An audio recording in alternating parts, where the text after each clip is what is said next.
So it was 34 hours into my wife's labor, and this is not the story that my wife thinks I'm going to tell. Start with that. In 6 days, we will be married for 12 years. August 29th is our anniversary. We've been together almost 19. And it's only recently that I've begun to realize that for all of those 19 years, she's always right. It's taken me that long to figure that out. There are two reasons why I have been so reluctant to recognize her correctness all the time. One being the standard male pattern stubbornness, which we all suffer from. And the second reason being she often accuses me of thinking that I am smarter than she is, which is true. I do think that. I do. But in many cases, it's simply not the case. Here are a couple of examples, very quick examples. I take you back to our wedding night, which is appropriate, I suppose, when she said to me very clearly, "Do not drink and smoke marijuana all night long. That is bad. You will feel bad." I did both of those things in great quantity, and then we had an enormous fight, which of course I don't remember, and then the next day I felt very bad, much worse than you should feel the day before or the morning of your marriage, vomitous and just unhappy and gross. The other story goes back even further than that. It's when we were first dating, I brought her home to my house for a Jewish holiday. That was really the first mistake I made. Being that I came from a traditional conservative household, she said to me, and rightly so at the time, "You need to tell me everything. What is your synagogue like? What can I wear? What should I expect?" And being 23, I said, "It's fine. Wear whatever the hell you want. It doesn't matter. Screw those guys anyway. They're all fascists." So she said, "Are you sure?" And I said, yeah, I'm totally sure. So, of course, cut to the morning we're going to synagogue, and my mother says in a voice that she knows that my wife, or my girlfriend at the time, can hear, "I don't think that she's going to be very comfortable wearing that pantsuit in synagogue." So that touched off another big fight. So even with those things, I still took me a very, very long time, right up until about this past May, to figure it all out.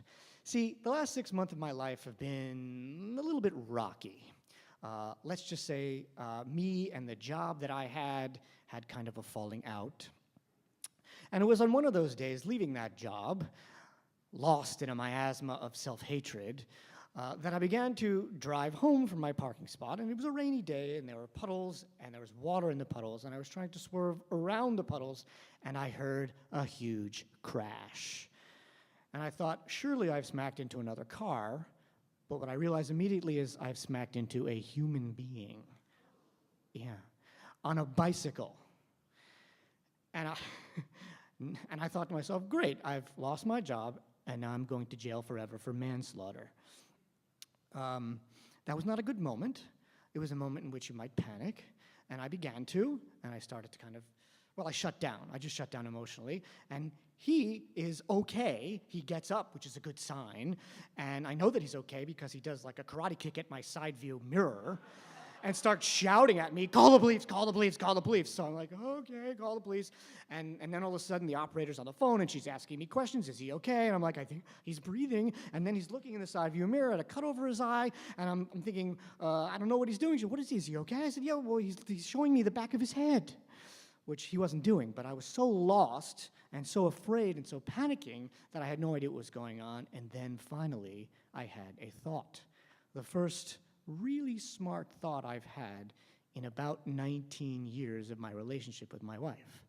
It was, "Call her, dumbass." Because in situations like that, my wife is the most calm, cool, collected. She would show absolutely no judgment. She would not be angry with me. She would ask all the right questions. She would get all the information. She would listen for all the details. She would talk to the police and the emergency services for me, and I wouldn't have to do a thing. Because in those situations, she is Superwoman. And so I picked up the phone and I called her, and she came within 2 minutes because she was working in the same place I was working in. And she walked down, striding across, not one iota of anger or panic in her face. And she talked to the police, and she asked all the questions. She had me sign all the documents in my shaky hand. And I tell this story tonight not as a panic switch story, but as a love story.